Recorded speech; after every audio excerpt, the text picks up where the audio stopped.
La propuesta de trabajo en este caso es el texto de Ciro Flammarion Cardoso, Latinoamérica y el Caribe, siglo XIX, la problemática de la transición al capitalismo dependiente. Nos interesa poder entender qué es lo que hizo que Latinoamérica en general, como de alguna manera como región, como subcontinente, tuvo una serie de impedimentos que no le permitieron alcanzar un capitalismo de tipo industrial y construir o emerger como un capitalismo con características de dependiente. En la introducción nos propone en principio un proceso de transición, ¿sí?, que conduce desde unas estructuras de tipo colonial propias de la conquista española a una estructura de tipo capitalista en la cual se conservan o se preservan varias de las características o de las estructuras sociales, culturales y económicas y políticas que venían de la estructura colonial. O sea, se trasladan de lo colonial al capitalismo varias de los comportamientos, las estructuras de las relaciones sociales. Para poder hacer este análisis que nos propone, reconoce tres tipos de espacios o sociedades para analizar. ¿Cuáles son los tres tipos? Los que tienen transiciones netamente caracterizadas por A. Regiones euroafricanas con eje en el abolicionismo, regiones euroindígenas o de reforma liberal, las transiciones en espacios vacíos y un tercer caso que son las transiciones frustradas. Por lo tanto vamos a tener transiciones netamente caracterizadas, o sea que se pueden reconocer fácilmente, las que se dan en espacios vacíos, o sea, en lugares de poca población, y aquellas que nunca lograron una transición completamente madura hacia un capitalismo. ¿Cuáles son las premisas? Una transición neocolonial, o sea, básicamente no se va hacia un modelo genuinamente independiente, sino que la transición al capitalismo construye una economía de nuevo carácter colonial, no deja de ser colonial más allá de su carácter independiente en términos políticos. Hay un crecimiento hacia afuera en detrimento a un desarrollo nacional hacia adentro. Nos referimos a un crecimiento o a una inserción dentro del capitalismo que está pensada o que está emergiendo vinculada como productora de bienes al mercado mundial y no como productora de bienes al mercado local.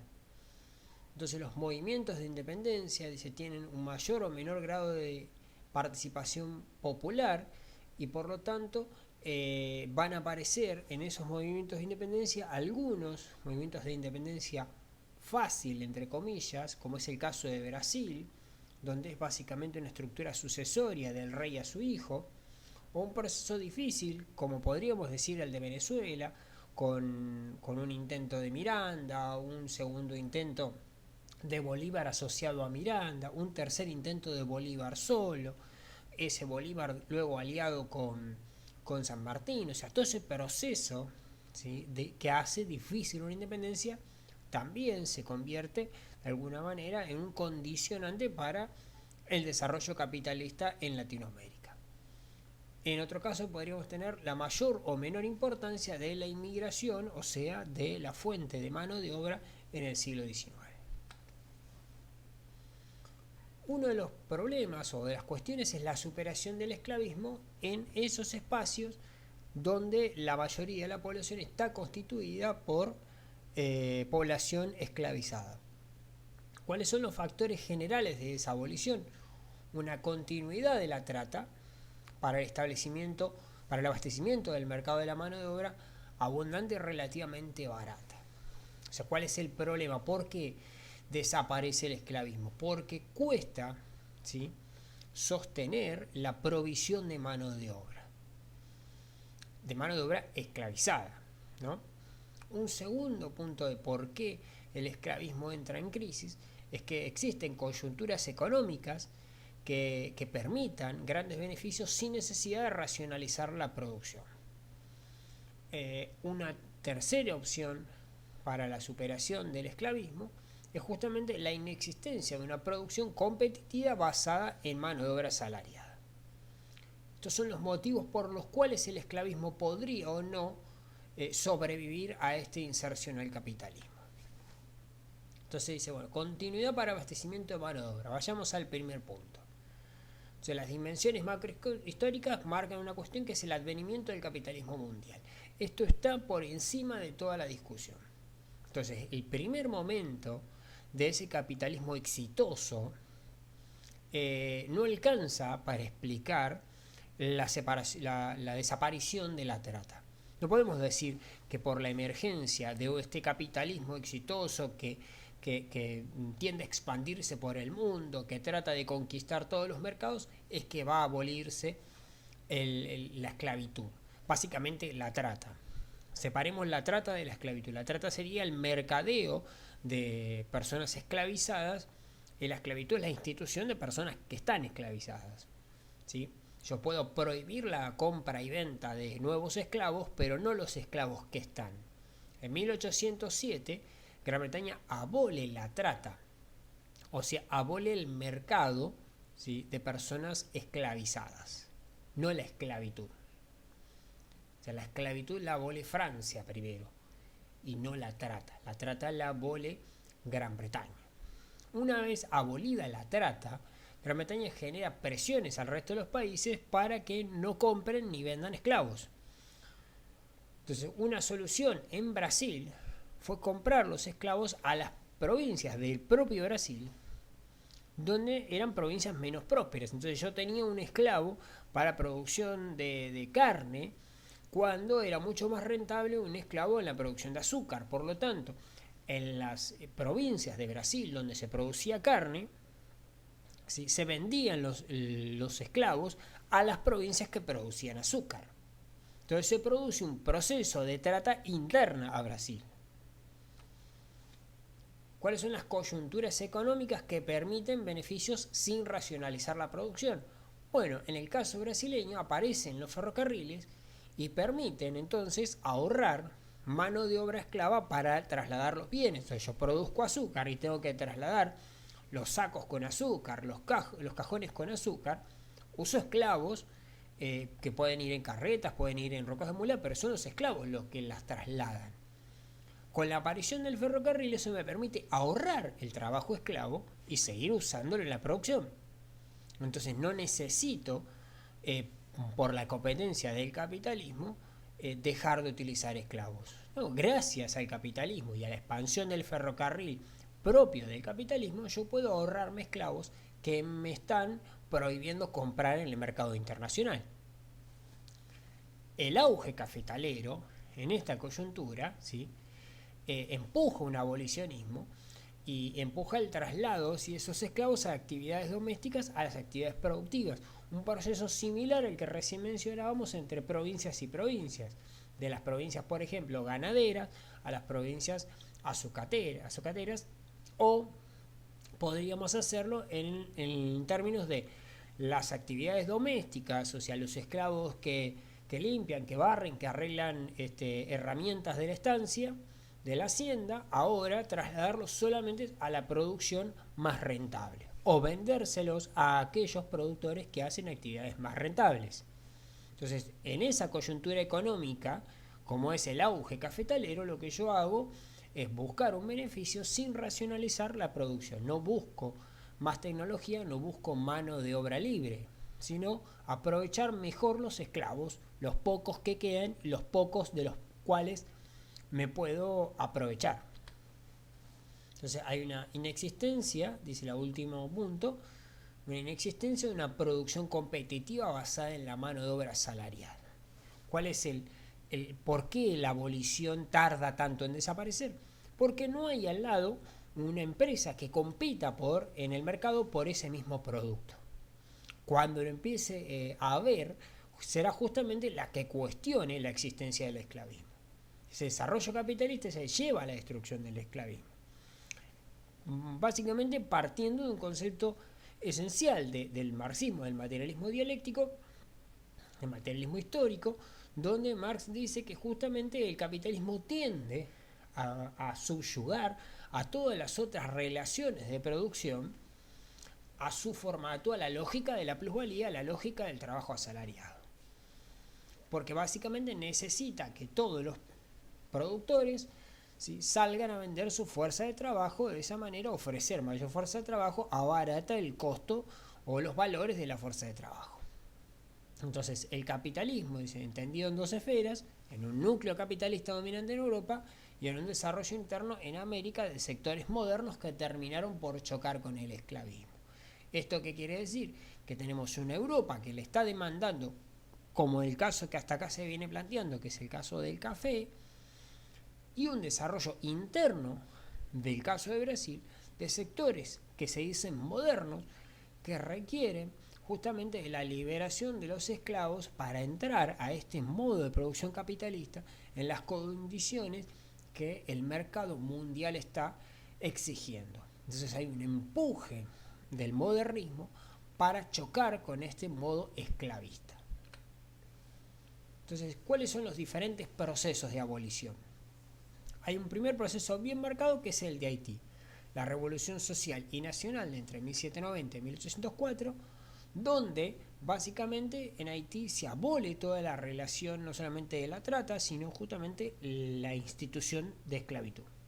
En Estados Unidos es un proceso de algún carácter similar, nos referimos a cortar de raíz, donde una guerra civil enfrenta al norte y al sur y abole la esclavitud en la región sur. Otro caso característico es el Caribe británico, donde justamente al abolirse la trata en el Imperio Británico, las colonias británicas automáticamente queda abolida la esclavitud y la trata. Esos son procesos bien claros.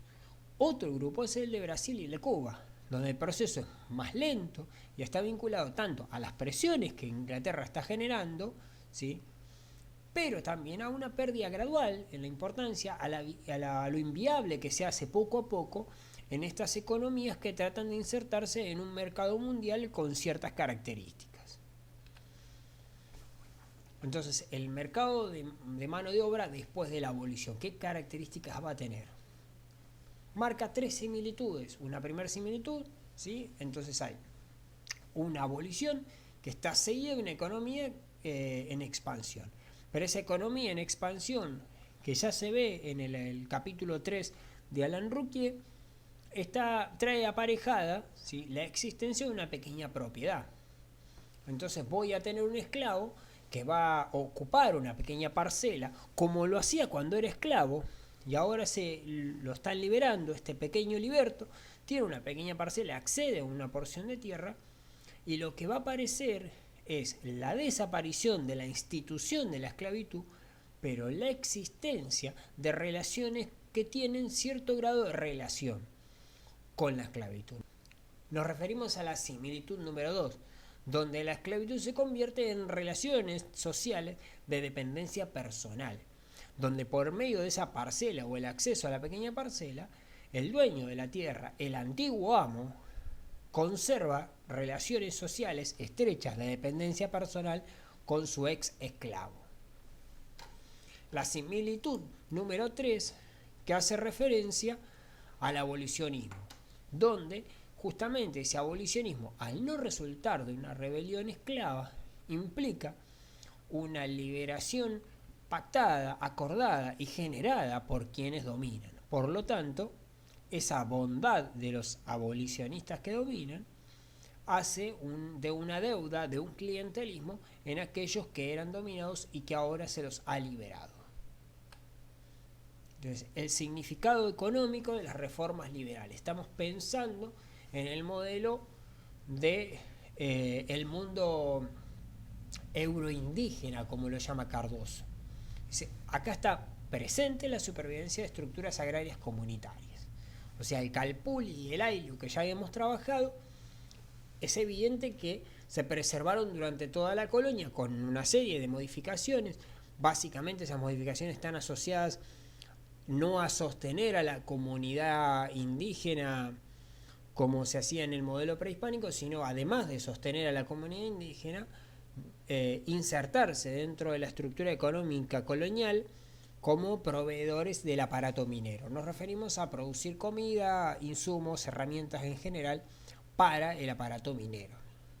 Entonces, en el caso mexicano, lo que se ve es un exclusivismo comercial, o sea, lo que se conoce como monopolio comercial español, por lo tanto, una concentración política y económica en la Ciudad de México, o sea, una centralización territorial basada en la prosperidad minera, o sea, en el éxito de la extracción de plata y de oro, pero principalmente de plata, más que nada por la presencia del mineral. En torno a eso, la preponderancia española y un ejido comunal periurbano, o sea, un territorio de comunidades que rodean a la ciudad y que la proveen de bienes y de servicios. Entonces, el proceso de independencia lo que hace es erosionar toda esa estructura económica colonial.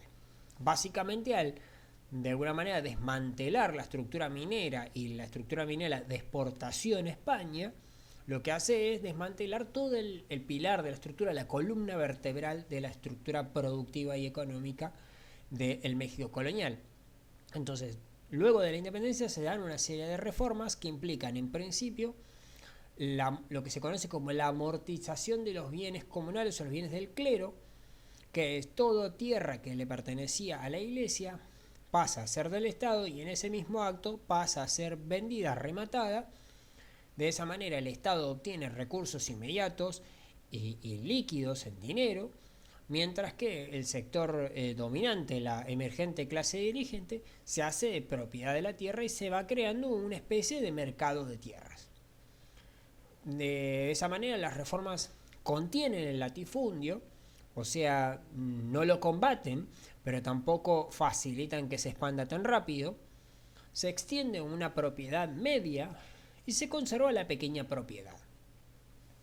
Mientras, ¿sí?, las tierras fiscales o baldías, o sea, las tierras baldías, a las tierras sin ocupante, sin dueño, sin propietario, pasan a ser tierras fiscales del Estado, por lo tanto el Estado otra vez tiene una opción de recursos para hacerse de ingresos.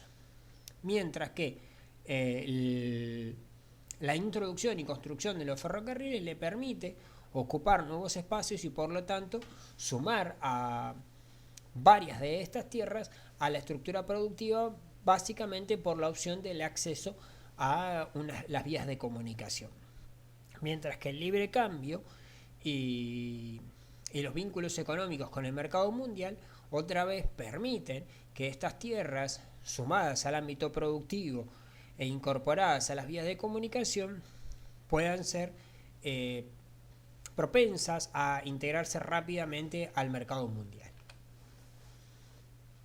¿Cuál es el significado económico de estas reformas liberales? Bueno, en el caso de Guatemala, recién vimos el de México, en el de Guatemala tenemos que una estructura colonial, donde aquí no tenemos la plata ni el oro, tenemos el cultivo del nopal y de los tintes, que eran exportables, pero con una lógica colonial, por lo tanto, dentro de una estructura monopólica, con fuerte presencia española, con monopolios comerciales y monopolios productivos, con un control de los españoles de parte de lo económico como de lo político.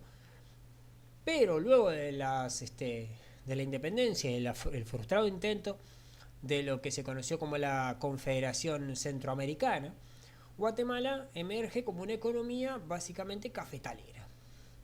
Y ese éxito de la economía cafetalera empuja una serie de reformas agrarias liberales, basadas en que, en algo que ya vimos, lo que se conoce como amortización de las tierras del clero, o sea, repetimos, todas las tierras pertenecientes a la iglesia pasan al Estado, el Estado las pone en venta. Abolición de la enfiteusis. La enfiteusis es una institución romana que también se utiliza en el caso del territorio argentino, que es que el Estado es dueño de una serie de territorios y cobra un canon, un impuesto, que a veces es productivo, a veces es solamente un valor determinado, por la posesión y producción de esas tierras. Pero son, hasta un plazo determinado, invendibles y propiedad del Estado. O sea, no pueden ser vendidas ni transferidas. Los títulos de esas tierras le pertenecen al Estado. En el caso argentino, están vinculadas porque son garantía del préstamo con la Baring Brothers. En el caso de Guatemala existe una figura parecida, pero con las reformas agrarias queda abolida la figura de la enfiteusis. Por lo tanto, al pasar a manos del Estado y salidas de esta lógica de enfiteusis, pueden serventes, por lo tanto, sumar al mercado de alguna manera de tierras. En virtud de eso también aparece una política de venta de tierras y descenso de terrenos baldíos, parecido al caso mexicano, donde se censa todo territorio sin propietario, se generan los papeles oficiales de propiedad y ahí el Estado puede vender y hacerse de recursos inmediatos. ¿Cuál es la mirada de conjunto en esta opción de reformas liberales? O sea, tenemos la primera opción que tenía que ver con el mundo euroafricano, que tenía que ver con la abolición de la esclavitud. Tenemos la segunda opción, que es la de las reformas liberales vinculadas a ese universo que sería lo euroindígena. ¿Qué hay en lo euroindígena? Las reformas se dieron, dice, donde una clase dominante emergente fue potencialmente capaz de organizar una economía nacional más dinámica. O sea, tenemos la emergencia de una clase dominante que promueve una serie de cambios rápidos, ¿sí?, y estructurales que facilitan el ingreso al mercado mundial. Entonces, las reformas, ¿sí?, fueron un reordenamiento profundo de la estructura del país. Pasar de producir un bien determinado para pasar a producir otro bien completamente distinto. Las reformas significaron un proceso de acumulación originaria donde, por medio de esta reforma, el Estado le permitió a la oligarquía, a la élite o a la clase dirigente hacerse de tierras rápidamente sin tener que comprarlas originariamente. Entonces, el último punto que nos queda es lo que se llama la inserción al capitalismo de los espacios vacíos. ¿Qué son estos espacios vacíos, entre comillas? Son aquellas zonas que durante la colonia estuvieron poco pobladas o marginales. Bastante simple de comprender por conocer nuestro territorio.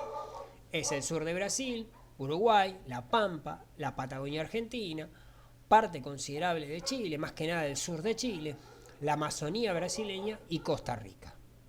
El cierre del ciclo del cacao y declinación del tabaco hacia fines de la colonia y principios del proceso de independencia pone en situación de cambio a Costa Rica. En 1830 se lanza a la economía cafetalera por la iniciativa individual y a veces conjunta de los productores que rodean la capital.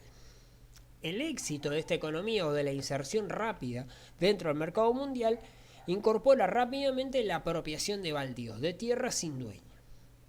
Y obviamente la compra y venta de estas tierras sin dueño. La compra y venta de esos baldíos, o sea, la ocupación primero de hecho se dice, luego la ocupación de derecho, o sea, con papeles, y luego, como última instancia o última frontera de esta expansión, la disolución de comunidades y sus propios. ¿Qué son los propios? Los derechos que las comunidades indígenas tenían sobre sus tierras. Por lo tanto, hay un proceso de 3 tiempos: la apropiación de tierras sin dueño o aparentemente sin dueño, los títulos de propiedad sobre esas tierras sin dueños y luego la disolución o el ataque a las comunidades indígenas para hacerse de sus tierras. El último paso es el acceso paulatino, lento, pero seguro de la inmigración europea, o sea, de mano de obra que pueda asegurar una mayor producción del café en estos terrenos.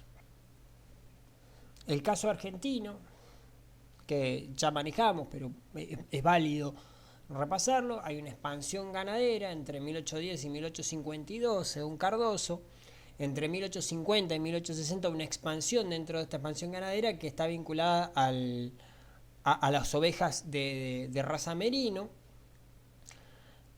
Esto produce esa expansión paulatina de la producción ganadera y subyugada producción agrícola a esta producción ganadera, a una presión sobre la tierra. Hay una demanda de tierras que fuerza entre 1879 y 1881 la mal llamada conquista del desierto, básicamente una especie de genocidio sobre las poblaciones indígenas de nuestra Patagonia. Eso permite una expansión productiva que conjuga la inmigración europea, una serie de inversiones extranjeras y la construcción de los ferrocarriles. O sea, la extensión de este territorio requiere justamente de una red de ferrocarriles que permita acercar las producciones a los puertos.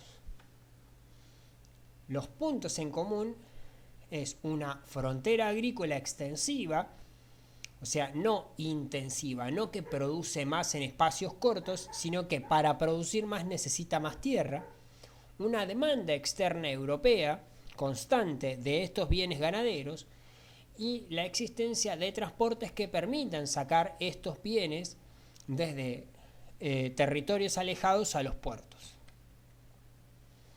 El último punto que nos queda, o sea, el último tipo que marcaba justamente Cardoso, que son estas transiciones frustradas. ¿Qué son estas transiciones frustradas? Y bueno, se puede dar tanto en lugares euroafricanos como Haití, euroindígenas como Perú y Bolivia, o en zonas vacías como la Amazonía. O sea, no es que alguno de estas tres que habíamos mencionado podrían eliminar la posición frustrada. No, hay transiciones frustradas tanto en el euroafricano, en el euroindígena, como en las zonas vacías. Toma 3 casos concretos para que podamos pensarlo. En el caso de Honduras, una economía que aparece desarticulada, una geografía que no contribuye, el sistema montañoso hondureño no ayuda a la integración económica, tanto en lo productivo como en la cuestión de la geografía física. Y un proceso de guerras civiles en Honduras que hacen aletarga aún más la inclusión dentro de la economía mundial. En el caso de Nicaragua, el poder personal de los hacendados limita cualquier intento de reforma del Estado. Hay una serie de reformas estatales que apuntan a modificar y a insertarse dentro del mercado mundial, podríamos llegar a decir con carácter de reforma liberal, pero justamente el poder personal de estos sujetos, llámesele hacendados, llámesele latifundistas, limitó cualquier tipo de reforma y dio por agua con esos intentos. El tercer caso de transición frustrada es el del nordeste de Brasil, donde estábamos recién analizando la inserción de la mano de obra en los territorios euroafricanos. Bueno, si yo tengo la transición de la abolición de la esclavitud y las posibilidades de comprar esclavos, el nordeste brasileño tiene una lógica de adquisición de mano de obra barata que le permite conseguir de los indígenas o de diferentes poblaciones migrantes que con salarios muy bajos pueden realizar las tareas necesarias para ese nordeste. Estos trabajadores pobres, conocidos como seringueiros, justamente llegan de manera estacional, a veces con sistemas de peonaje por deudas, a veces con condiciones cercanas a la esclavitud, que marcan constantemente los impedimentos para una transición exitosa hacia un modelo de tipo capitalista de compra y venta libre de fuerza de trabajo o de mano de obra.